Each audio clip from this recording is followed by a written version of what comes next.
Hello ਪਿਆਰੇ ਬੱਚਿਓ, ਤੁਹਾਡਾ ਅੱਜ ਸਵਾਗਤ ਹੈ lecture number 3 chemistry solid state ਦੇ ਵਿੱਚ। ਤੁਸੀਂ ਹੁਣ ਤੱਕ ਜੋ ਸਟੱਡੀ ਕੀਤਾ ਤੇ ਦੇਖਿਆ ਸੀ ਕਿ ਜੋ ਸੋਲਿਡ ਸਟੇਟ ਹੁੰਦੇ ਆ ਬੇਟਾ, ਉਹ ਦੋ ਤਰ੍ਹਾਂ ਦੇ ਹੁੰਦੇ ਨੇ। ਇੱਕ ਤਾਂ ਉਹ ਜਿਹਦੇ ਵਿੱਚ ਐਟਮਸ ਇੱਕ ਫਿਕਸ ਪੈਟਰਨ ਦੇ ਵਿੱਚ ਪਏ ਹੁੰਦੇ ਆ, ਤੇ ਦੂਸਰੇ ਉਹ ਜਿਹ 'ਚ ਐਟਮ ਬੇਟਾ ਫਿਕਸ ਆਰਡਰ 'ਚ ਨਹੀਂ ਹੁੰਦੇ, ਬਿਲਕੁਲ ਬਿਖਰੇ ਬਿਖਰੇ ਪਏ ਹੁੰਦੇ ਆ, ਡਿਸਆਰਡਰਡ ਹੁੰਦੇ ਆ, ਇੱਕ ਦੂਜੇ ਤੋਂ ਦੂਰੀ ਬਿਲਕੁਲ ਵੀ ਸੇਮ ਨਹੀਂ ਹੁੰਦੀ। ਉਹਨਾਂ ਨੂੰ ਬੇਟਾ ਆਪਾਂ ਕਿਹਾ ਸੀ ਅਮਰਫਿਸ ਸੋਲਿਡ। ਅਤੇ ਉਹ ਤੋਂ ਬਾਅਦ ਆਪਾਂ ਦੇਖਿਆ ਸੀ ਕਿ ਕੁਦਰਤ ਦੇ ਵਿੱਚ ਜ਼ਿਆਦਾ ਆਪਾਂ ਨੂੰ ਸੋਲਿਡਸ ਕਿਹੜੇ ਮਿਲਦੇ ਨੇ, ਤਾਂ ਆਪਾਂ ਨੂੰ ਜਵਾਬ ਮਿਲਿਆ ਸੀ ਕਿ ਜਿਹੜੇ ਜ਼ਿਆਦਾਤਰ ਸੋਲਿਡਸ ਨੇ ਬੇਟਾ, ਉਹ ਹੈਗੇ ਨੇ ਕ੍ਰਿਸਟਲਾਈਨ, ਜੋ ਕਿ ਇੱਕ ਫਿਕਸ ਪੈਟਰਨ ਦੇ ਵਿੱਚ ਹੁੰਦੇ ਨੇ। ਅਤੇ ਹੁਣ ਆਪਣਾ ਅੱਜ ਦਾ ਅਗਲਾ ਸਵਾਲ ਕੀ ਆ ਕਿ ਬੇਟਾ ਕੌਣ ਹੈ ਕ੍ਰਿਸਟਲਾਈਨ ਸੋਲਿਡ ਦੇ ਅੰਦਰ ਜੋ ਬੇਟਾ ਇਹਨੂੰ ਇਸ ਤਰ੍ਹਾਂ ਦਾ ਸਪੈਸੀਫਿਕ ਰੂਪ ਦੇ ਦਿੰਦਾ, ਇੱਕ ਸਪੈਸੀਫਿਕ ਪੈਟਰਨ ਦੇ ਦਿੰਦਾ। ਉਹ ਕੌਣ ਆ ਜੋ ਆਪਣੇ ਆਪ ਨੂੰ ਬਾਰ-ਬਾਰ ਰਿਪੀਟ ਕਰਦਾ ਵਾ, ਤਾਂ ਕਿ ਕ੍ਰਿਸਟਲਾਈਨ ਸੋਲਿਡ ਨੂੰ ਇੱਕ ਤਰਤੀਬ ਮਿਲ ਜਾਵੇ, ਇੱਕ ਸਪੈਸੀਫਿਕ ਪੈਟਰਨ ਮਿਲ ਜਾਵੇ।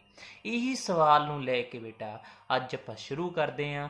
ਮੇਰਾ ਨਾਮ ਹੈ ਅਰਸ਼ਦੀਪ ਅਤੇ ਤੁਹਾਡੇ ਸਭ ਦਾ ਸਵਾਗਤ ਹੈ ਪਿਆਰੇ ਜੇ ਚੈਨਲ PCM ਕੁਆਂਟਮ ਅਕੈਡਮੀ ਦੇ ਵਿੱਚ ਬੱਚਾ ਜੀ।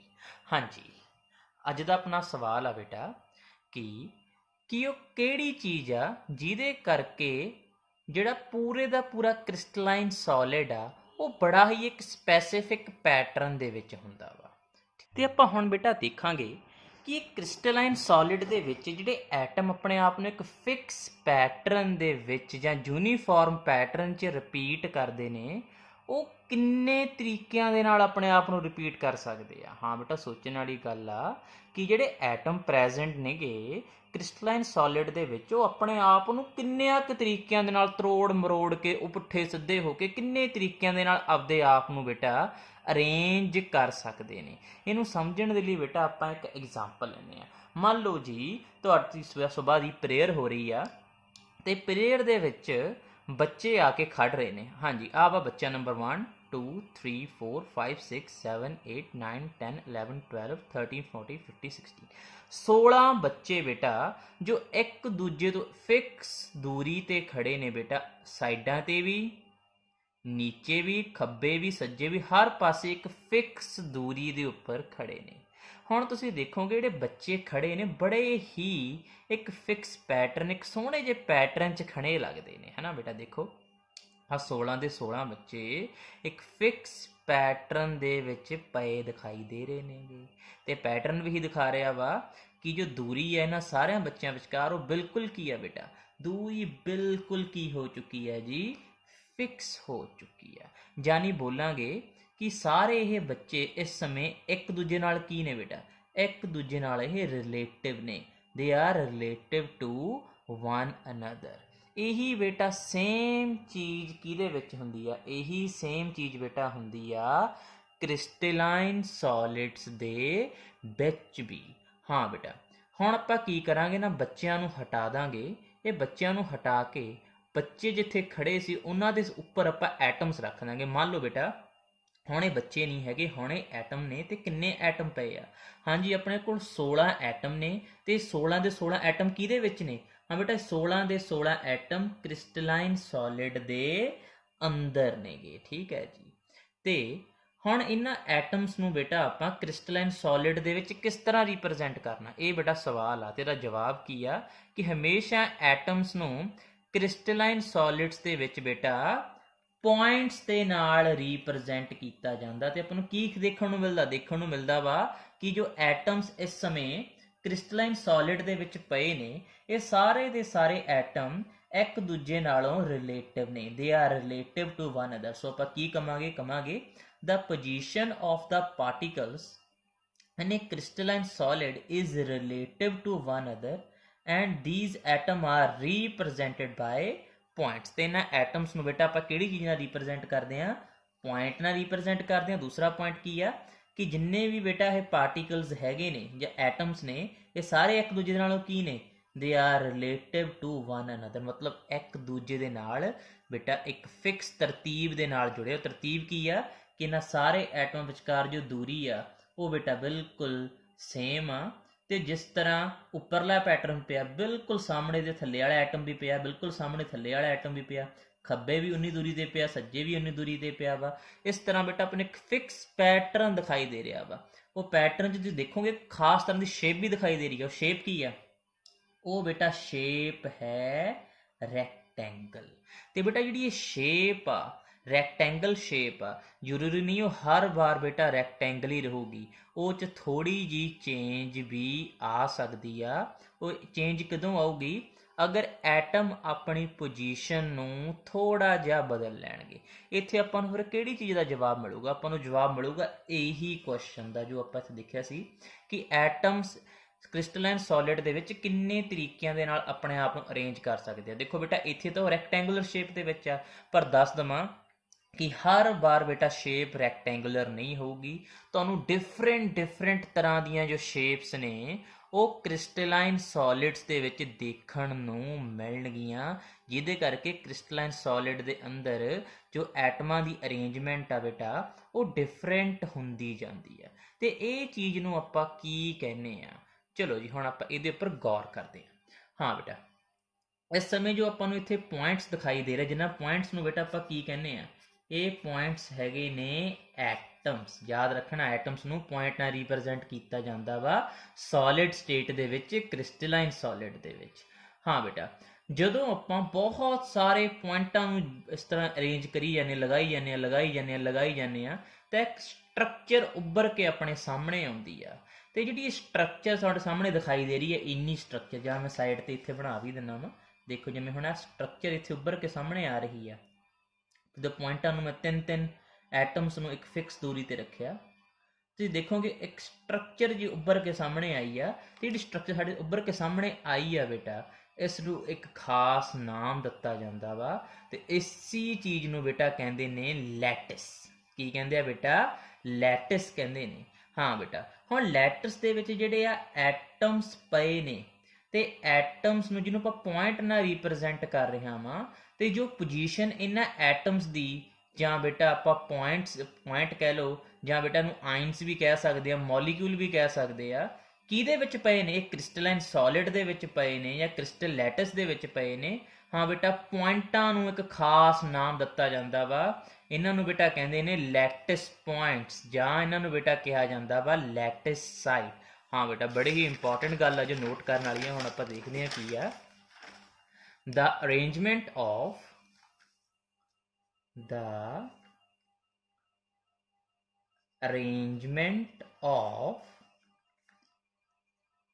atoms, ਜਾਂ ਬੇਟਾ ਐਟਮ ਹੋਣਗੇ, ਜਾਂ ਬੇਟਾ ਅਸੀਂ ਹੋਰ ਕੀ ਕਹਿ ਸਕਦੇ ਹਾਂ? ਐਟਮਸ ਜਾਂ ਆਇਨਸ, ਜਾਂ ਬੇਟਾ ਕੀ ਕਵਾਂਗੇ?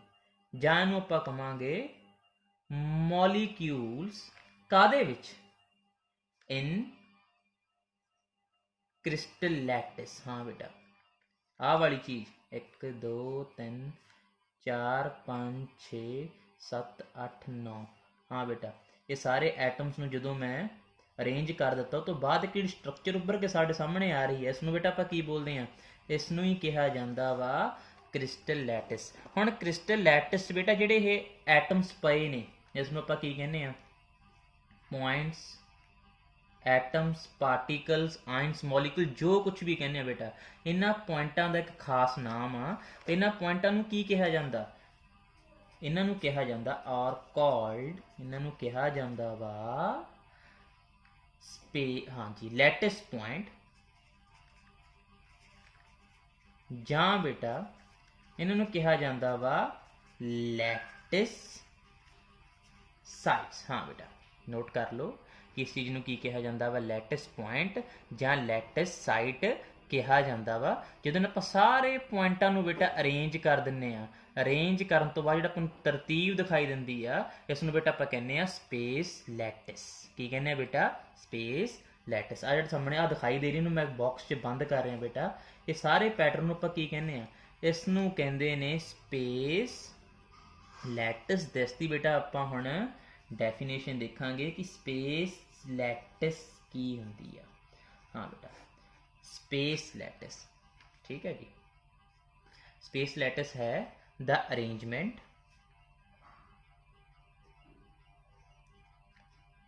किहदी बेटा? The arrangement of infinite. Infinite मतलब बेटा बहुत सारे, बहुत मैनी, बहुत सारे infinite set of these points, जिन्हों बेटा पैटर्न कहा वा, इज कॉल्ड स्पेस लैटिस। हाँ बेटा, ਜਦੋਂ ਆਪਾਂ ਇਹਨਾਂ ਸਾਰੇ ਐਟਮਸ ਨੂੰ ਬੇਟਾ, ਲੱਖਾਂ ਕਰੋੜਾਂ ਐਟਮਸ ਨੂੰ ਇੱਕ ਅਰੇਂਜਮੈਂਟ ਦੇ ਵਿੱਚ, ਇੱਕ ਪੈਟਰਨ ਦੇ ਵਿੱਚ ਲਗਾ ਦਿੰਦੇ ਆ, ਤਾਂ ਜਿਹੜੀ ਚੀਜ਼ ਆਪਣੇ ਸਾਹਮਣੇ ਉੱਭਰ ਕੇ ਆਉਂਦੀ ਆ ਉਸ ਨੂੰ ਬੇਟਾ ਆਪਾਂ ਕੀ ਕਹਿੰਦੇ ਆ? Space lattice. This is the definition of space lattice ਬੇਟਾ। ਚਲੋ ਜੀ, ਹੁਣ ਆਪਾਂ ਦੇਖਾਂਗੇ ਕਿ ਜਿਹੜੀ ਆਪਣੀ ਇਹ ਸਪੇਸ ਲੈਟਿਸ ਆ, ਇਹ ਕਿੰਨੀ ਤਰ੍ਹਾਂ ਦੀ ਆ ਬੇਟਾ। ਨੇਚਰ ਦੇ ਵਿੱਚ ਇਹ ਲੈਟਿਸ ਆਪਾਂ ਨੂੰ ਕਿੰਨੇ ਤਰ੍ਹਾਂ ਦੀ, ਜਿਹੜਾ ਹੈ ਤਰਤੀਬ ਆ, ਇਹ ਤਰਤੀਬ ਆਪਾਂ ਨੂੰ ਕਿੰਨੇ ਤਰ੍ਹਾਂ ਦੀ ਦੇਖਣ ਨੂੰ ਮਿਲਦੀ ਆ, ਉਹਦਾ ਆਪਾਂ ਬੇਟਾ ਹੁਣ 1 ਬਾਏ 1 ਜਵਾਬ ਦੇਵਾਂਗੇ। ਤੇ ਸਭ ਤੋਂ ਪਹਿਲੀ ਜੋ ਤਰਤੀਬ ਆ ਬੇਟਾ, ਉਸਨੂੰ ਕਹਿੰਦੇ ਆ ਆਪਾਂ 2 ਡਾਇਮੈਂਸ਼ਨਲ ਲੈਟਿਸ। ਹਾਂ ਬੇਟਾ, ਇਹ ਤੋਂ ਬਾਅਦ ਆਪਾਂ ਲੈਟਿਸ, ਸਪੇਸ ਲੈਟਿਸ 'ਚ ਐਂਟਰ ਕਰ ਰਹੇ ਹਾਂ। ਆਹ ਤਰਤੀਬ ਦੇਖਣੀ ਹੈ ਬੇਟਾ, ਇਹ ਤਰਤੀਬ ਕਿੰਨੇ ਤਰ੍ਹਾਂ ਦੀ ਆ, ਤਾਂ ਦੱਸ ਦਈਏ ਬੇਟਾ ਜਿਹੜੀ ਇਹ ਤਰਤੀਬ ਆ ਇਹ 2 ਤਰ੍ਹਾਂ ਦੀ ਆ। ਇੱਕ ਤਾਂ ਹੈਗੀ ਆ 2 ਡਾਇਮੈਂਸ਼ਨਲ, ਹਾਂਜੀ, ਇੱਕ ਤਾਂ ਹੈਗੀ ਆ ਬੇਟਾ ਇਹ 2 ਡਾਇਮੈਂਸ਼ਨਲ, ਦੂਸਰੀ ਬੇਟਾ ਹੈਗੀ ਆ 3 ਡਾਇਮੈਂਸ਼ਨਲ। ਯੈਸ, ਹੁਣ ਆਪਾਂ ਦੇਖਾਂਗੇ ਕਿ 2 ਡਾਇਮੈਂਸ਼ਨਲ ਸਪੇਸ ਲੈਟਿਸ ਤੇ 3 ਡਾਇਮੈਂਸ਼ਨਲ ਸਪੇਸ ਲੈਟਿਸ ਦੇ ਵਿੱਚ ਕੀ ਫਰਕ ਆ ਬੇਟਾ। ਫਰਕ ਸਿਰਫ ਕਿਹਦੇ ਕਰਕੇ ਪੈਦਾ ਹੋਣਾ? ਫਰਕ ਸਿਰਫ ਪੈਦਾ ਹੋਣਾ ਵਾ ਅਰੇਂਜਮੈਂਟ ਆਫ ਐਟਮਸ। ਜਦੋਂ ਆਪਾਂ ਐਟਮਾਂ ਦੀ ਅਰੇਂਜਮੈਂਟ 'ਚ ਥੋੜਾ ਜਿਹਾ ਫਰਕ ਪਾ ਦਾਂਗੇ ਨਾ, ਤਾਂ ਜਿਹੜੀ ਇਹ ਸਪੇਸ ਲੈਟਿਸ ਆ ਇਹ ਵੀ ਤੁਹਾਨੂੰ ਇੱਕ ਅਲੱਗ ਰੂਪ ਨਾਲ ਦਿਖਾਈ ਦੇਣੀ ਸ਼ੁਰੂ ਹੋ ਜੂ, ਯਾਨੀ ਕਿ ਇਹਨਾਂ ਦੇ ਵਿੱਚ ਵੀ ਡਿਫਰੈਂਸ ਦਿਖਾਈ ਦੇਣਾ ਸ਼ੁਰੂ ਕਰ ਦਿੰਦਾ ਵਾ। ਠੀਕ ਹੈ ਜੀ, ਚਲੋ ਆਪਾਂ ਸਭ ਤੋਂ ਪਹਿਲਾਂ ਸ਼ੁਰੂ ਕਰਦੇ ਹਾਂ ਬੇਟਾ 2 dimensional space lattice. 2 dimensional space lattice ਕਿਵੇਂ ਬਣਦੀ ਆ, ਇਹ ਬੇਟਾ ਕਿੰਨੇ ਤਰ੍ਹਾਂ ਦੀ ਹੁੰਦੀ ਆ, ਤੇ ਇਹਨੂੰ ਕੌਣ ਬਣਾਉਂਦਾ ਵਾ, ਆਪਾਂ ਕੱਲੀ ਗੱਲ ਦਾ ਬੇਟਾ ਹੁਣ ਆਪਾਂ ਜਵਾਬ ਲੱਭਾਂਗੇ। ਠੀਕ ਹੈ ਜੀ, ਚਲੋ ਦੱਸ ਦਈਏ ਕਿ ਸਭ ਤੋਂ ਸਿੰਪਲ ਸਪੇਸ ਲੈਟਿਸ ਵਿੱਚੋਂ ਕਿਹੜੀ ਸਪੇਸ ਲੈਟਿਸ ਆ? ਸਭ ਤੋਂ ਸਿੰਪਲ ਹੁੰਦੀ ਹੈ ਬੇਟਾ 2 ਡਾਇਮੈਂਸ਼ਨਲ ਸਪੇਸ ਲੈਟਿਸ। 2 ਡਾਇਮੈਂਸ਼ਨ ਦਾ ਮਤਲਬ ਕੀ ਆ? 2 ਡਾਇਮੈਂਸ਼ਨ ਦਾ ਮਤਲਬ ਆ ਕਿ ਇਹ ਬੇਟਾ ਜੋ ਸਪੇਸ ਲੈਟਿਸ ਆ ਇਹ ਕਾਹਦੇ ਵਿੱਚ ਹੋਊਗੀ? ਇਹ ਬੇਟਾ ਇੱਕ ਪਲੇਨ ਦੇ ਵਿੱਚ ਹੋਊਗੀ। ਪਲੇਨ ਉਹ ਹੁੰਦਾ ਬੇਟਾ ਜਿਹਦੇ ਵਿੱਚ ਜਾਂ ਤਾਂ ਇੱਕ ਲੈਂਥ ਹੋਊਗੀ, ਜਾਂ ਤਾਂ ਬੇਟਾ ਦੇ ਵਿੱਚ ਕੀ ਹੋਊਗੀ? ਬ੍ਰੈਡਥ। ਲੈਂਥ ਤੇ ਬ੍ਰੈਡਥ ਦੋਨੇ ਹੋਣਗੇ, ਤੀਜੀ ਹਾਈਟ ਬੇਟਾ ਇਹਦੇ ਵਿੱਚ ਨਹੀਂ ਹੋਊਗੀ।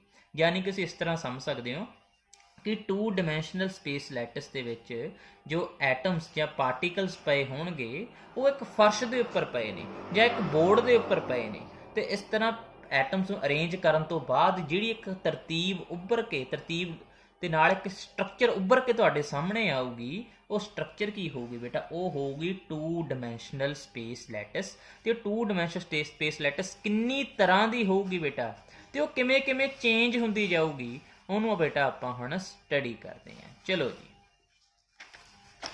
ਹਾਂਜੀ, ਹੁਣ ਆਪਣੇ ਕੋਲ ਹੈ 2 ਡਾਇਮੈਂਸ਼ਨਲ ਸਪੇਸ ਲੈਟਿਸ, ਜਿਸ ਨੂੰ ਬੇਟਾ ਆਪਾਂ 2D ਸਪੇਸ ਲੈਟਿਸ ਵੀ ਕਵਾਂਗੇ। ਠੀਕ ਹੈ ਬੇਟਾ। ਹਾਂ ਬੇਟਾ, 2D ਸਪੇਸ ਲੈਟਿਸ ਦਾ ਮਤਲਬ ਕੀ ਆ ਕਿ ਇਹਦੇ ਵਿੱਚ ਜੋ ਅਰੇਂਜਮੈਂਟ ਆ ਉਹ 2 ਡਾਇਮੈਂਸ਼ਨਲ ਵਿੱਚ ਆ, ਮਤਲਬ ਇੱਕ ਫਲੋਰ ਦੇ ਉੱਪਰ, ਇੱਕ ਪੇਪਰ ਦੇ ਉੱਪਰ, ਇੱਕ ਕਾਰਬਟ ਦੇ ਉੱਪਰ। ਹਾਂ ਬੇਟਾ, ਜੋ ਵੀ ਐਟਮਸ ਆਪਾਂ ਰੱਖਾਂਗੇ ਉਹ ਐਟਮਸ ਕਿਹੜੇ ਬਣ ਜਾਣਗੇ ਬੇਟਾ? ਉਹ ਐਟਮ ਬਣ ਜਾਣਗੇ 2 ਡਾਇਮੈਂਸ਼ਨਲ ਲੈਟਿਸ ਨੂੰ ਪੈਦਾ ਕਰ ਦੇਣਗੇ। ਚਲੋ ਜੀ, ਇਹਦੇ ਵਿੱਚੋਂ ਕੀ ਕਹਿੰਦੇ ਨੇ? ਕਹਿੰਦਾ you must have seen the 2-dimensional pattern from design of many wallpapers, tiled floors and carpet etc.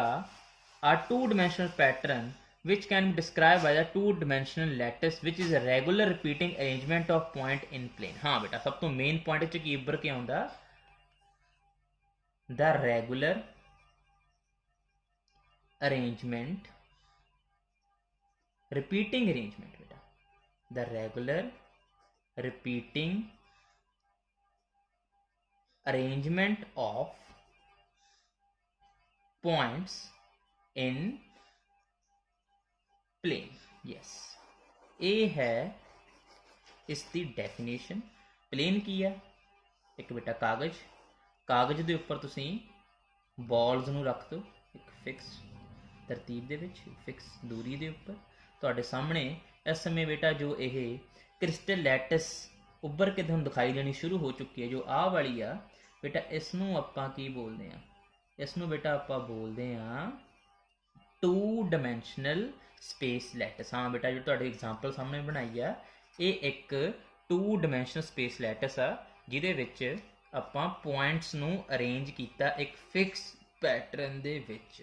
ਤੇ ਹਾਂਜੀ, ਹੁਣ ਫਿਕਸ ਪੈਟਰਨ ਤੋਂ ਰਿਪੀਟ ਕਰਦੇ ਕਰਦੇ ਆਪਾਂ ਨੂੰ ਕਿੰਨੇ ਤਰ੍ਹਾਂ ਦੀਆਂ 2 ਡਾਇਮੈਂਸ਼ਨਲ ਸਪੇਸ ਲੈਟਿਸ ਮਿਲਦੀਆਂ ਨੇ ਬੇਟਾ? ਇਹਦਾ ਆਨਸਰ ਹੈ ਅਗਲਾ। ਹਾਂਜੀ, ਹੁਣ ਤੋਂ ਬਾਅਦ ਕੀ ਆ? Types of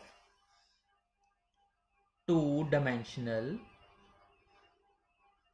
space lattice.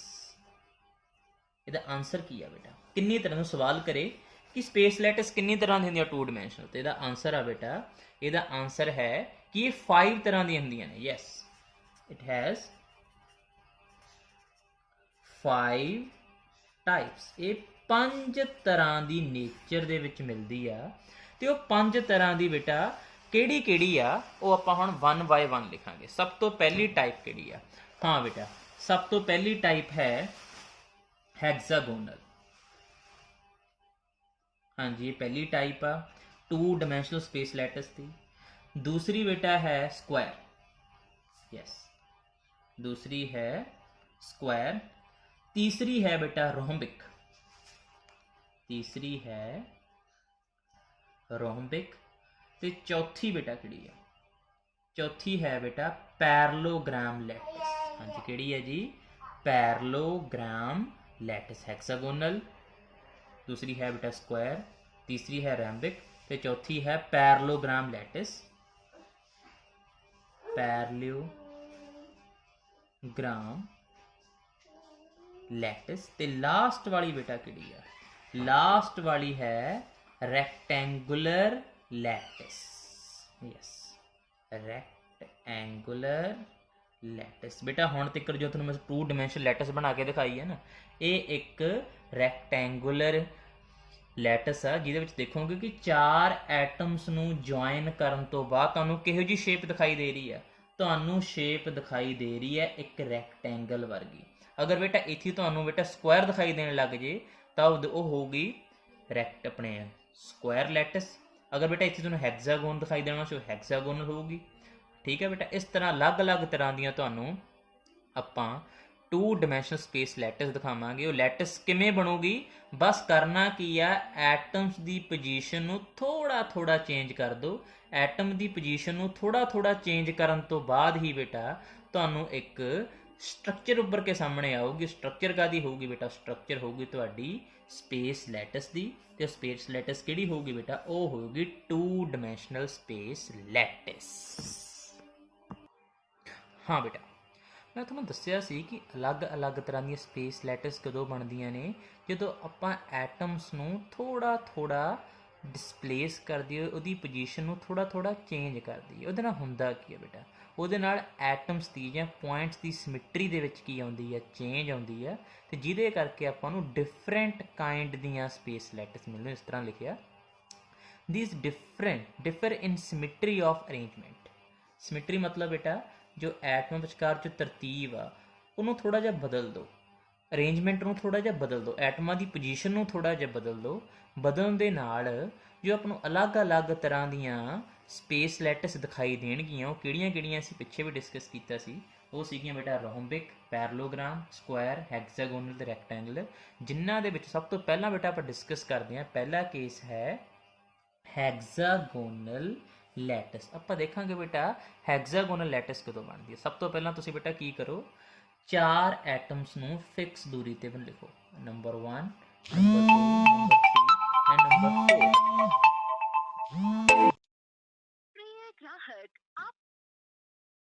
हाँ बेटा, 4 एटम्स लिखे। ये 4 एटम ਨੂੰ ਲਗਾਉਣ ਤੋਂ ਬਾਅਦ ਬੇਟਾ ਤੁਸੀਂ ਇਹਨੂੰ ਮੰਨੋ ਕਿ ਇਹ ਲੇਅਰ ਨੰਬਰ 1, ਇਹ ਪਹਿਲੀ ਲੇਅਰ ਆ। ਉਹਦੇ ਬਿਲਕੁਲ ਨੀਚੇ ਬੇਟਾ ਇੱਕ ਹੋਰ ਲੇਅਰ ਬਣਾਓ, ਲੇਕਿਨ ਕਰਨਾ ਕੀ ਆ, ਪਹਿਲੇ ਐਟਮ ਦੇ ਥੱਲੇ ਦੂਜੇ ਐਟਮ ਨੂੰ ਨਹੀਂ ਬਣਾਉਣਾ ਬੇਟਾ, ਥੋੜਾ ਜਿਹਾ ਖੱਬੇ ਪਾਸੇ ਬਣਾਓ। ਦੇਖੋ ਇਹਨੂੰ ਬੋਲੋ ਇਹ 1 ਆ, ਇਹ 2 ਆ, ਇਹ 3 ਆ, ਤੇ 4। ਇਸਨੂੰ ਰੋਮਨ ਅੱਖਰਾਂ 'ਚ ਤਾਂ ਲਿਖਿਆ ਤਾਂ ਕਿ ਆਪਾਂ ਨੂੰ ਲੇਅਰ ਨੂੰ ਡਿਫਰੈਂਸ਼ੀਏਟ ਕਰਨਾ ਸੌਖਾ ਹੋ ਜਾਏ। ਲੇਅਰ ਨੰਬਰ 2 ਹੁਣ ਅਸੀਂ ਦੇਖੋਗੇ ਬੇਟਾ, ਲੇਅਰ 1 ਦੇ ਥੱਲੇ ਲੇਅਰ 2 ਨਹੀਂ ਹੈਗੀ, ਥੋੜੀ ਜਿਹੀ ਖੱਬੇ ਪਾਸੇ ਡਿਸਪਲੇਸਡ ਹੋਈ ਹੋਈ ਆ। ਇਸੇ ਤਰ੍ਹਾਂ ਹੁਣ ਜਿਹੜੀ ਤੀਜੀ ਲੇਅਰ ਆ, ਤੀਜੀ ਲੇਅਰ ਨੂੰ ਬਿਲਕੁਲ ਸੇਮ ਕਿਹਦੇ ਵਰਗਾ ਬਣਾਉਣਾ, ਪਹਿਲੀ ਵਰਗਾ। ਤੇ ਜੋ ਚੌਥੀ ਲੇਅਰ ਆ, ਚੌਥੀ ਲੇਅਰ ਨੂੰ ਬਿਲਕੁਲ ਕਿਹਦੇ ਵਰਗਾ ਬਣਾਉਣਾ ਬੇਟਾ, ਚੌਥੀ ਲੇਅਰ ਨੂੰ ਬਣਾਉਣਾ ਬਿਲਕੁਲ ਕਿਹਦੇ ਵਰਗਾ, ਦੂਜੇ ਵਰਗਾ। ਯਾਨੀ ਕਿ ਪਹਿਲੀ ਤੇ ਤੀਜੀ ਲੇਅਰ ਸੇਮ ਹੋਊਗੀ, ਦੂਜੀ ਤੇ ਚੌਥੀ ਸੇਮ। ਇਸ ਤਰ੍ਹਾਂ ਕਰਦੇ ਕਰਦੇ ਬੇਟਾ ਤੁਹਾਡੇ ਸਾਹਮਣੇ ਇੱਕ ਐਟਮਾਂ ਦੀ ਅਰੇਂਜਮੈਂਟ ਦਿਖਾਈ ਦੇਣੀ ਸ਼ੁਰੂ ਹੋ ਜਾਊਗੀ। ਹੁਣ ਇਸ ਅਰੇਂਜਮੈਂਟ ਨੂੰ ਆਪਾਂ ਕੀ ਬੋਲਦੇ ਹਾਂ ਬੇਟਾ, ਹੈਗਜ਼ਾਗੋਨਲ ਲੈਟਿਸ। ਤੇ ਆਪਾਂ ਨੂੰ ਇੱਥੇ ਹੈਗਜ਼ਾਗੋਨ ਹੁਣ ਕਿਸ ਤਰ੍ਹਾਂ ਦਿਖਾਈ ਦੇਊਗਾ ਉਹ ਆਪਾਂ ਦੇਖਦੇ ਹਾਂ। ਇਹਨੂੰ ਦੇਖਣ ਦੇ ਲਈ ਤੁਸੀਂ ਕੀ ਕਰੋ ਬੇਟਾ, ਕੋਈ ਵੀ 4 ਪੁਆਇੰਟ ਇਹਦੇ ਵਿੱਚ ਸਿਲੈਕਟ ਕਰੋ। ਤੇ ਮੈਂ 4 ਪੁਆਇੰਟ ਸਿਲੈਕਟ ਕਰ ਰਿਹਾ, ਕਿਹੜੇ ਵਾਲੇ, ਦੇਖੋ ਆ ਬਲੈਕ ਪੈਨ ਨਾਲ ਦਿਖਾ ਰਿਹਾ। ਹਾਂ ਤਾਂ 4 ਪੁਆਇੰਟ ਮੈਂ ਸਿਲੈਕਟ ਕੀਤੇ ਤੇ ਚਾਰਾਂ ਪੁਆਇੰਟ ਨੂੰ ਬੇਟਾ ਆਪਸ ਦੇ ਵਿੱਚ ਜੁਆਇਨ ਕਰ ਲਓ। ਜੁਆਇਨ ਕਰਨ ਤੋਂ ਬਾਅਦ ਤੁਹਾਡਾ ਨੈਕਸਟ ਸਟੈਪ ਕੀ ਹੈ, ਨੈਕਸਟ ਸਟੈਪ ਹੈ ਕਿ ਜੋ ਐਟਮ ਬਿਲਕੁਲ ਡਾਇਗਨਲ ਚ ਨੇ ਉਹਨਾਂ ਨੂੰ ਜੁਆਇਨ ਕਰੋ। ਜੁਆਇਨ ਕੀਤਾ, ਜੁਆਇਨ ਕਰਨ ਤੋਂ ਬਾਅਦ ਇਹਨਾਂ ਨੂੰ ਵੀ ਆਪਸ ਵਿੱਚ ਬੇਟਾ ਇਸ ਸਮੇਂ ਜੋ ਤੁਹਾਨੂੰ ਇਹ ਇੱਕ ਫਿਕਸ ਪੈਟਰਨ ਦੇ ਵਿੱਚ ਸਟਰਕਚਰ ਸਾਹਮਣੇ ਆਈ ਆ, ਇਹ ਸਟਰਕਚਰ ਸਾਨੂੰ ਕਿਹੜੀ ਚੀਜ਼ ਬਾਰੇ ਦੱਸ ਰਹੀ ਹੈ ਬੇਟਾ, ਇਹ ਸਟਰਕਚਰ ਸਾਨੂੰ ਦੱਸ ਰਹੀ ਹੈ ਹੈਗਜ਼ਾਗੋਨ ਲੈਟਿਸ ਵਿੱਚ।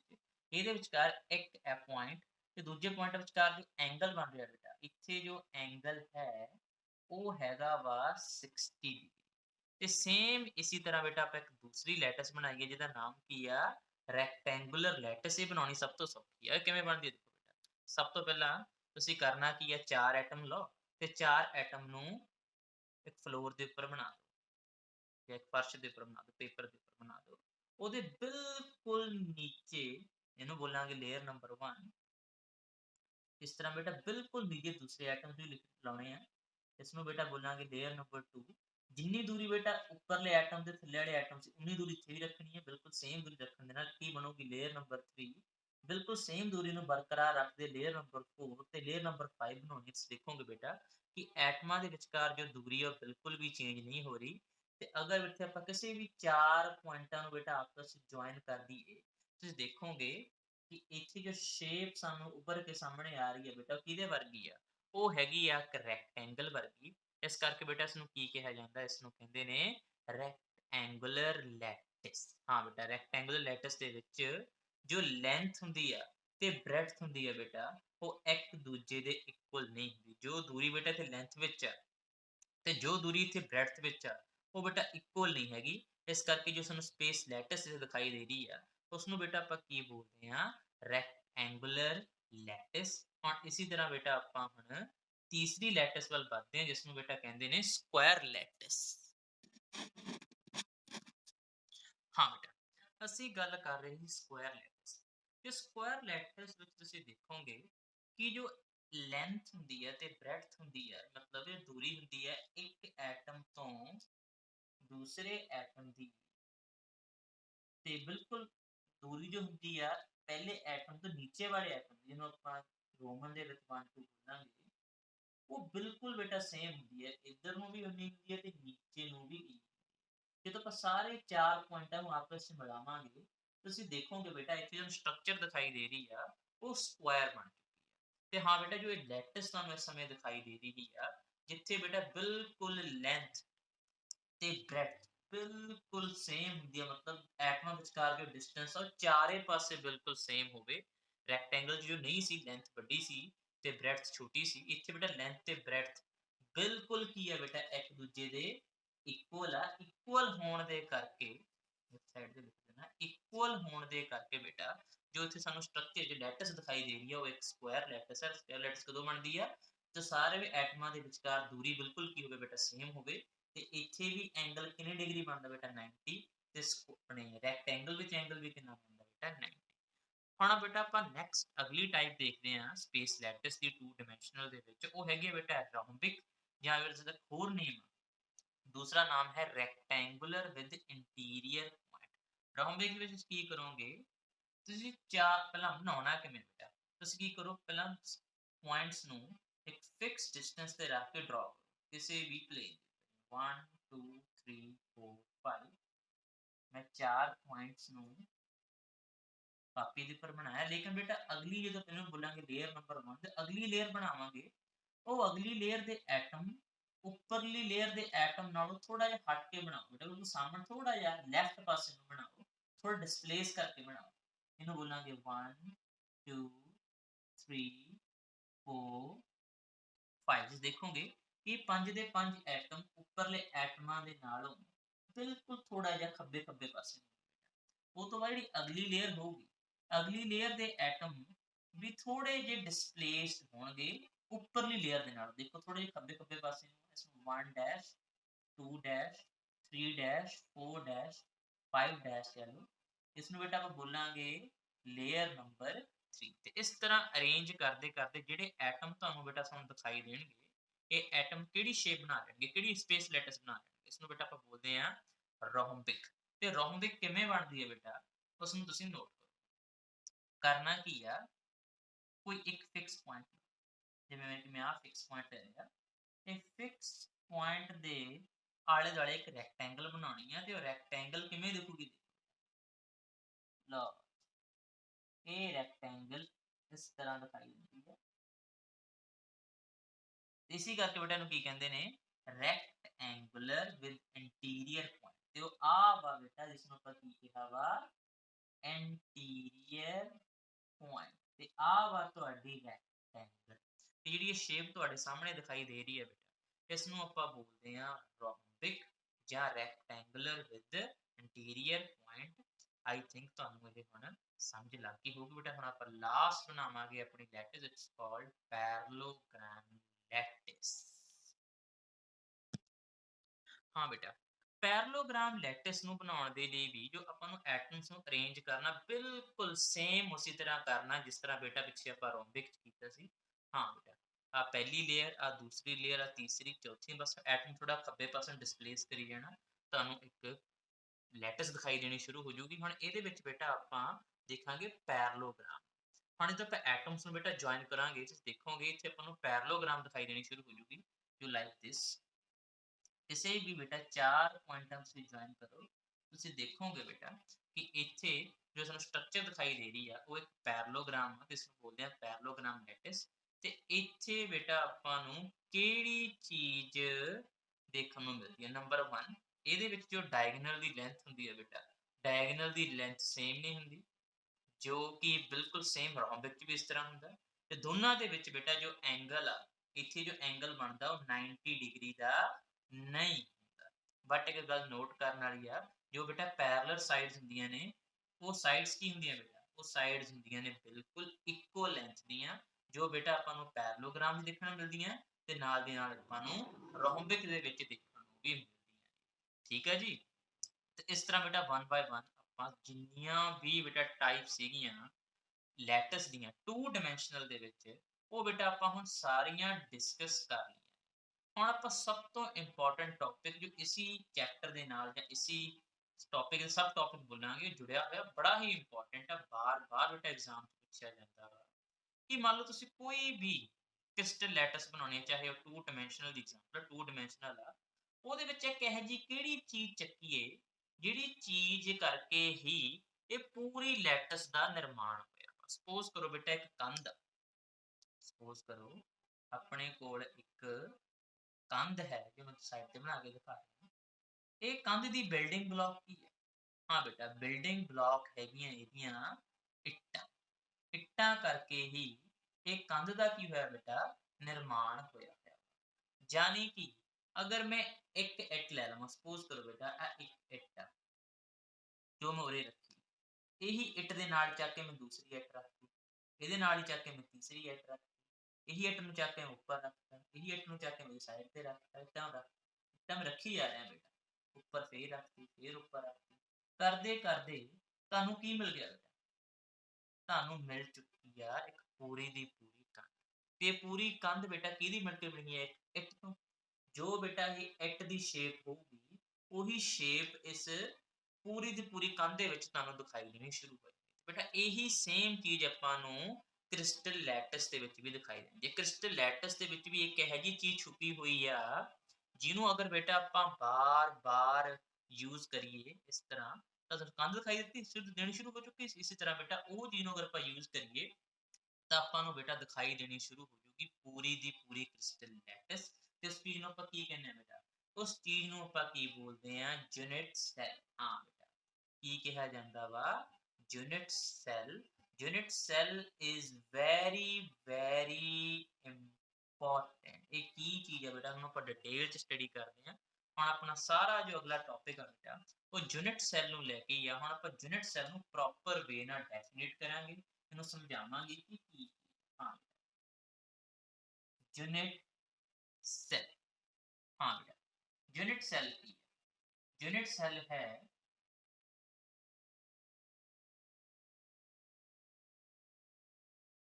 ਇੱਕ ਸਮਾਲ ਪੋਰਸ਼ਨ, ਜੋ ਸਮਾਲ ਪੋਰਸ਼ਨ ਬੇਟਾ ਕਿਹਦੇ ਵਿੱਚ ਆ?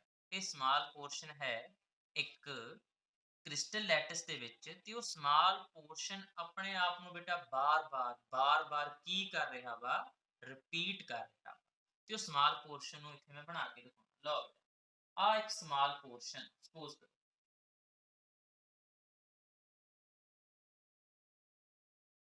ਬਸ ਆ 4 ਪੁਆਇੰਟ ਲਏ।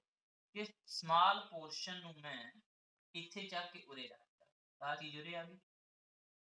ਇਹਦੇ ਨਾਲ ਇੱਕ ਪੋਰਸ਼ਨ ਚੱਕ ਕੇ ਉਰੇ ਰੱਖ, ਆ ਚੀਜ਼ ਬਣ ਗਈ। ਇਹੀ ਚੀਜ਼ ਨੂੰ ਚੱਕ ਕੇ ਮੁਰੇ ਰੱਖ, ਆ ਚੀਜ਼ ਬਣ ਗਈ। ਇਸ ਤਰ੍ਹਾਂ ਬੇਟਾ ਆਪਾਂ ਸਮਾਲ ਪੋਰਸ਼ਨ ਨੂੰ ਬਾਰ-ਬਾਰ ਕੀ ਕਰਨੇ? ਸਮਾਲ ਪੋਰਸ਼ਨ ਨੂੰ ਬਾਰ-ਬਾਰ ਆਪਾਂ ਰਿਪੀਟ ਕਰੀ ਜਾਂਦੇ ਆ, ਕਰੀ ਜਾਂਦੇ। ਸਮਾਲ ਪੋਰਸ਼ਨ ਰਿਪੀਟ ਕਰੀ ਚੱਲੋ, ਕਰੀ ਚੱਲੋ, ਕਰੀ ਚੱਲੋ। ਇਸ ਸਮੇਂ ਜਿਵੇਂ ਆਪਾਂ ਕੰਧ ਦੇ ਵਿੱਚ ਇੱਟਾਂ ਰੱਖੀ ਜਾਂਦੇ ਸੀ, ਇਹ ਸਮਾਲ ਪੋਰਸ਼ਨ ਬਾਰ-ਬਾਰ ਆਪਣੇ ਆਪ ਨੂੰ ਰਿਪੀਟ ਕਰਦੇ ਕੀ ਦੇ ਦੂਗਾ ਬੇਟਾ? ਇਹ ਆਪਾਂ ਨੂੰ ਦੇ ਦੂਗਾ ਇੱਕ ਸਪੇਸ ਲੈਟਿਸ। ਤੇ ਸਪੇਸ ਲੈਟਿਸ ਕਿਹੜੀ ਬਣ ਚੁੱਕੀ ਹੈ ਇਸ ਸਮੇਂ? ਇਸ ਸਮੇਂ ਬੇਟਾ ਆਪਣੇ ਕੋਲ ਬਣ ਚੁੱਕੀ ਆ ਪੈਰਲੋਗ੍ਰਾਮ। ਅਗਰ ਆਪਾਂ ਇਹੀ ਬੇਟਾ ਨਿੱਕਾ ਜਿਹਾ ਪੋਰਸ਼ਨ ਉਰੇ ਲੈ ਲੈਂਦੇ, ਨਿੱਕਾ ਜਿਹਾ ਪੋਰਸ਼ਨ ਕੀ ਆ? 4.1 2 3 4, ਜਿਨ੍ਹਾਂ ਚ ਲੈਂਥ ਤੇ ਬ੍ਰੈਡਥ ਬਿਲਕੁਲ ਵੀ ਸੇਮ ਨਹੀਂ। ਇਹਨੂੰ ਚੱਕ ਕੇ ਬੇਟਾ ਇੱਥੇ ਰੱਖ, ਆ ਉਰੇ ਆ ਗਿਆ। ਇਹਦੇ ਨਾਲ ਫੇਰ ਰੱਖ, ਆ ਉਰੇ ਆ ਗਿਆ। ਇਸ ਤਰ੍ਹਾਂ ਕਰਦੇ ਜੋੜਦੇ ਤੁਹਾਡੇ ਸਾਹਮਣੇ ਬੇਟਾ ਕੀ ਬਣ ਜੂ?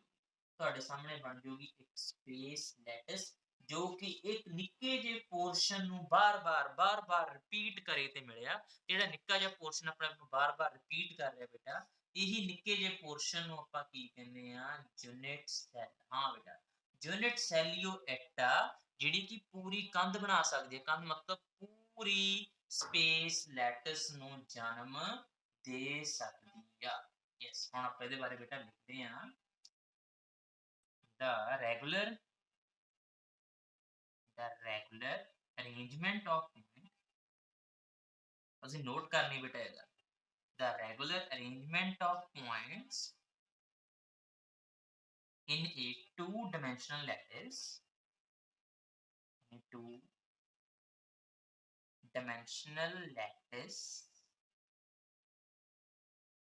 we need, हाँ बेटा ਸਾਨੂੰ किस चीज की जरूरत है? we need only to describe a small part। हाँ जी, किस चीज डिस्क्राइब कर, ਕਿਹੜੀ ਚੀਜ਼ ਲੈਣ ਦੀ ਜ਼ਰੂਰਤ ਹੈ? ਸਮਾਲ ਪਾਰਟ ਲੈਣ ਦੀ ਜ਼ਰੂਰਤ। ਤੇ ਸਮਾਲ ਪਾਰਟ ਕਿਹਦੇ ਵਿੱਚ ਲੈਣਾ? ਤਾਂ ਸਮਾਲ ਪਾਰਟ ਆਫ ਲੈਟਿਸ। ਹਾਂਜੀ, ਆ ਲੈਟਿਸ ਦਾ ਇੱਕ ਮੈਂ ਸਮਾਲ ਪਾਰਟ ਲੈ ਲਿਆ ਜੋ ਮੈਨੂੰ ਉਰੇ ਦਿਖਾਈ ਦੇ ਰਿਹਾ। ਇਸ ਨੂੰ ਆਪਾਂ ਕੀ ਕਿਹਾ ਬੇਟਾ? ਜਿਸ ਨੂੰ ਬੇਟਾ ਆਪਾਂ ਕਿਹਾ ਵਾ ਯੂਨਿਟ ਸੈੱਲ। ਹਾਂ, in order to specify it completely, ਜੋ ਕਿ ਬੇਟਾ ਪੂਰੀ ਦੀ ਪੂਰੀ ਯੂਨਿਟ ਸੈੱਲ ਨੂੰ ਕੀ ਕਰ ਦੂਗਾ? ਬਣਾ ਦੂਗਾ, ਉਹਨੂੰ ਸਪੈਸੀਫਾਈ ਕਰ ਦੂਗਾ। ਹਾਂ ਬੇਟਾ, ਹੁਣ ਸਿੰਪਲ ਡੈਫੀਨੇਸ਼ਨ ਕੀ ਬੋਲਦੇ ਨੇ? we select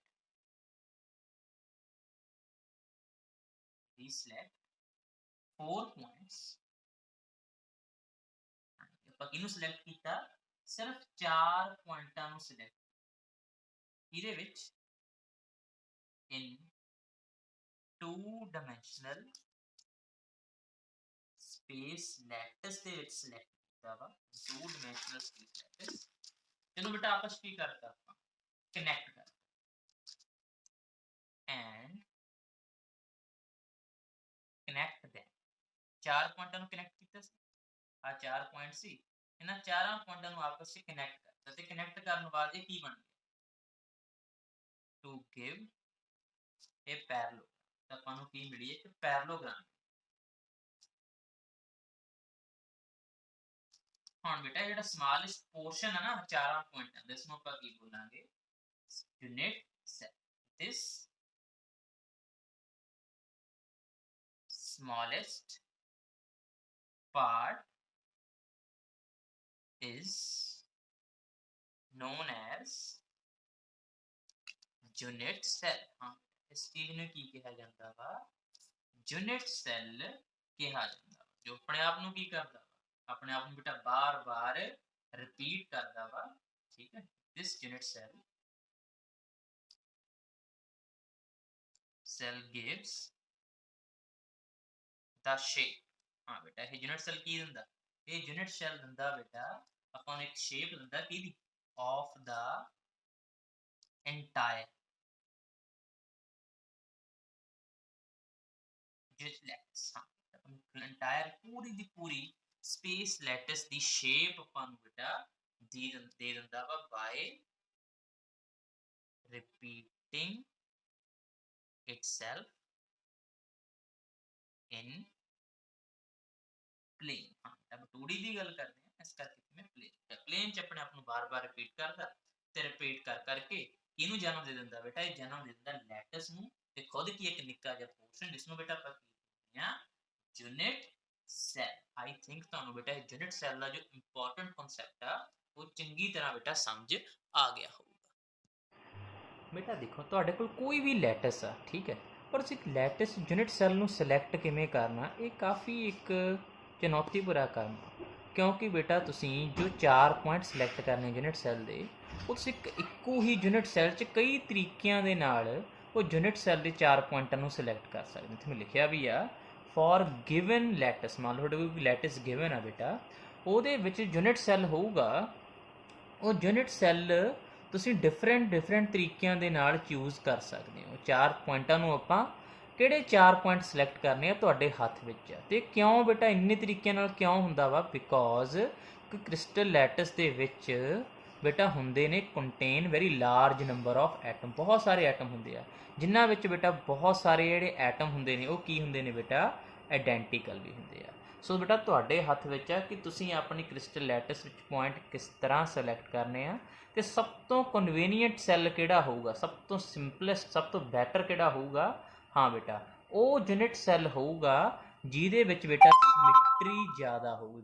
ਗੱਲ ਦਿਮਾਗ 'ਚ ਰੱਖੋ ਬੇਟਾ, ਆਪਣੇ ਲਈ ਜ਼ਿਆਦਾ ਕਨਵੀਨੀਅੰਟ ਸੈੱਲ ਉਹੀ ਹੋਊਗਾ ਕਿ ਜੇ ਸਮਾਲ ਜਿਹੜਾ ਪੋਰਸ਼ਨ ਆ ਜਿਹਨੇ ਆਪਣੇ ਆਪ ਨੂੰ ਰਿਪੀਟ ਕਰਨਾ ਬੇਟਾ, ਉਹ ਇਹਦੇ ਵਿੱਚ ਸਿਮੈਟਰੀ ਜ਼ਿਆਦਾ ਹੋਣੀ ਚਾਹੀਦੀ ਹੈ। ਐਗਜ਼ਾਮਪਲ ਦੇ ਤੌਰ 'ਤੇ ਅਗਰ ਬੇਟਾ ਤੁਹਾਡੇ ਕੋਲ ਸਕੁਆਇਰ, ਰੈਕਟੈਂਗਲ ਅਤੇ ਪੈਰਲੋਗ੍ਰਾਮ ਲੈਟਿਸ ਆ, ਇਹ ਲੈਟਿਸ ਬਣਾਉਣ ਲਈ ਅਸੀਂ ਕੀ ਕਰਨਾ, ਸਕੁਆਇਰ ਵਿੱਚ ਸਿਰਫ ਸਕੁਆਇਰ ਸਿਲੈਕਟ ਕਰਨਾ, 4 ਪੁਆਇੰਟ ਲੈਣੇ ਨੇ ਜਿਨ੍ਹਾਂ ਵਿਚਕਾਰ ਡਿਸਟੈਂਸ ਬਿਲਕੁਲ ਕੀ ਹੋਣੀ ਚਾਹੀਦੀ ਹੈ ਸੇਮ, ਤੇ ਇਸ ਨੂੰ ਅਸੀਂ ਬਾਰ-ਬਾਰ ਰਿਪੀਟ ਕਰੀ ਚਲੋ ਕੀ ਬਣ ਜਾਊਗਾ ਬੇਟਾ ਇੱਕ ਸਕੁਆਇਰ ਲੈਟਿਸ ਬਣ ਜਾਊਗਾ। ਰੈਕਟੈਂਗਲ 'ਚ ਕੀ ਕਰਨਾ, ਮੈਂ ਲੈਂਥ ਤੇ ਬ੍ਰੈਡਥ ਸੇਮ ਨਹੀਂ ਹੋਣੀ ਚਾਹੀਦੀ ਬੇਟਾ, 4 ਪੁਆਇੰਟਾਂ ਨੂੰ ਬਾਰ-ਬਾਰ ਰਿਪੀਟ ਕਰੋ ਬੇਟਾ ਕੀ ਬਣ ਜਾਊਗਾ, ਉਹ ਬਣ ਜਾਊਗਾ ਤੁਹਾਡਾ ਰੈਕਟੈਂਗਲ। ਪੈਰਲੋਗ੍ਰਾਮ 'ਚ ਕੀ ਕਰਨਾ ਵਾ, ਬਸ ਤੁਸੀਂ ਦੇਖਿਆ ਸੀਗਾ ਕਿ ਰੋਮਬਿਕ ਤੇ ਪੈਰਲੋਗ੍ਰਾਮ ਜਿਹੜੇ ਐਟਮਾਂ ਦੀ ਅਰੇਂਜਮੈਂਟ ਆ ਉਹ ਕਾਫੀ ਡਿਫਰੈਂਟ ਆ, ਸੌਰੀ ਸੇਮ ਆ, ਲੇਕਿਨ ਐਟਮਸ ਆਪਾਂ ਡਿਫਰੈਂਟ ਵੇ ਨਾਲ ਸਿਲੈਕਟ ਕੀਤੇ। ਕਿਵੇਂ ਕਿ ਪੈਰਲੋਗ੍ਰਾਮ ਦੇ ਵਿੱਚ ਪੈਰਲੋਗ੍ਰਾਮ 'ਚ ਸਿਰਫ ਬੇਟਾ ਆਪਾਂ 4 ਪੁਆਇੰਟ ਸਿਲੈਕਟ ਕੀਤੇ, ਲੇਕਿਨ ਬੇਟਾ ਰੋਮਬਿਕ ਦੇ ਵਿੱਚ ਵੀ ਆਪਾਂ 4 ਪੁਆਇੰਟ ਹੀ ਸਿਲੈਕਟ ਕੀਤੇ, ਇੱਕ ਰੈਕਟੈਂਗਲ ਸਿਲੈਕਟ ਕੀਤੀ, ਲੇਕਿਨ ਵਿਚਾਲੇ ਕੀ ਲੈ ਲਿਆ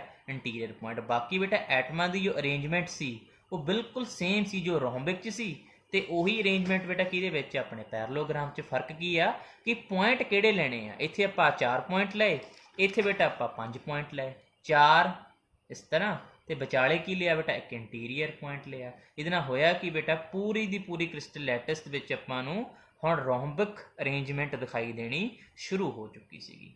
ਠੀਕ ਆ ਬੇਟਾ, ਇਸ ਤਰ੍ਹਾਂ ਆਪਾਂ ਆਪਣੇ ਤਰੀਕੇ ਦੇ ਨਾਲ ਜਾਂ ਆਪਣੀ ਪਸੰਦ ਦੇ ਨਾਲ ਕਿਹੜੇ ਪੁਆਇੰਟ ਸਿਲੈਕਟ ਕਰਨੇ ਤੁਹਾਡੇ ਹੱਥ ਵਿੱਚ ਹੈ ਤੇ ਉਸ ਤਰ੍ਹਾਂ ਸਟਰਕਚਰ ਤੁਹਾਨੂੰ ਦਿਖਾਈ ਦੇਣੀ ਸ਼ੁਰੂ ਹੋ ਜੂਗੀ।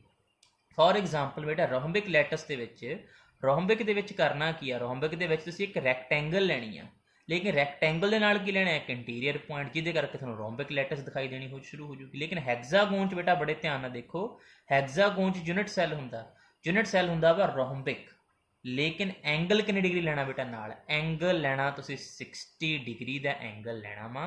ਤੁਹਾਡੇ ਸਾਹਮਣੇ ਜੋ ਲੈਟਸ ਬਣੂਗੀ ਉਹ ਕੀ ਹੋਊਗੀ, ਹੈਗਜ਼ਾਗੋਨਲ ਲੈਟਸ। ਇसी ਬੇਸ ਤੇ ਬੇਟਾ ਆਪਣੇ ਕੋਲ 2 ਪੁਆਇੰਟ ਸਾਹਮਣੇ ਆਉਂਦੇ ਆ। ਹਾਂ ਬੇਟਾ, ਅਗਰ ਆਪਾਂ ਰੈਕਟੈਂਗੂਲਰ ਯੂਨਿਟ ਸੈੱਲ ਲਈਏ ਤੇ ਵਿਚਾਲੇ ਬੇਟਾ ਕੀ ਲੈ ਲਈਏ, ਇੱਕ ਇੰਟੀਰੀਅਰ ਪੁਆਇੰਟ ਲੈ ਲਈਏ, ਇਸ ਨੂੰ ਬੇਟਾ ਆਪਾਂ ਕੀ ਬੋਲਦੇ ਆ, ਸੈਂਟਰਡ ਯੂਨਿਟ ਸੈੱਲ, ਜੋ ਬੇਟਾ ਆਪਾਂ ਨੂੰ ਕੀ 'ਚ ਦਿਖੀ ਸੀ, ਜੋ ਆਪਾਂ ਨੂੰ ਦਿਖੀ ਸੀਗੀ ਰੋਹੰਬਿਕ ਦੇ ਵਿੱਚ।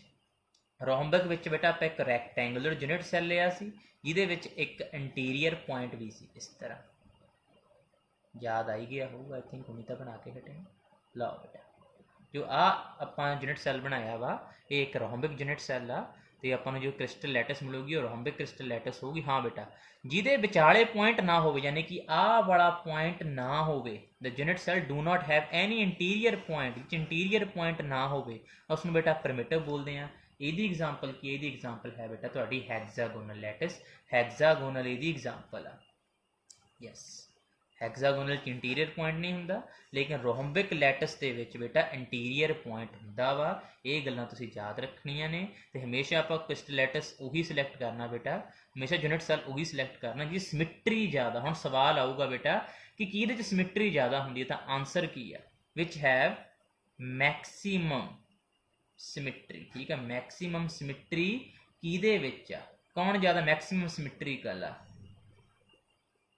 ਤਾਂ ਆਨਸਰ ਹੈ ਬੇਟਾ ਇਹਦਾ ਯੈਸ ਹੈਗਜ਼ਾਗੋਨਲ ਲੈਟਸ।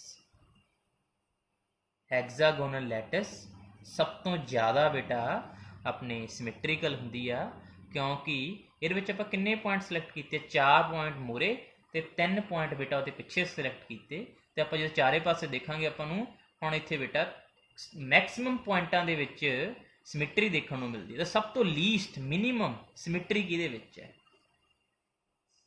ਮਿਨੀਮਮ ਬੇਟਾ ਹੁੰਦੀ ਹੈ ਤੁਹਾਡੀ ਪੈਰਲੋਗ੍ਰਾਮ ਵਿੱਚ। ਹਾਂ, ਪੈਰਲੋਗ੍ਰਾਮ ਦੇ ਵਿੱਚ ਤੁਹਾਨੂੰ ਬਿਲਕੁਲ ਮਿਨੀਮਮ ਸਿਮੈਟਰੀ ਮਿਲੇਗੀ। ਮੈਕਸਿਮਮ ਕਿਹਦੇ ਵਿੱਚ, ਹੈਗਜ਼ਾਗੋਨਲ 'ਚ, ਤੇ ਮਿਨੀਮਮ ਕਿਹਦੇ ਵਿੱਚ, ਪੈਰਲੋਗ੍ਰਾਮ ਵਿੱਚ।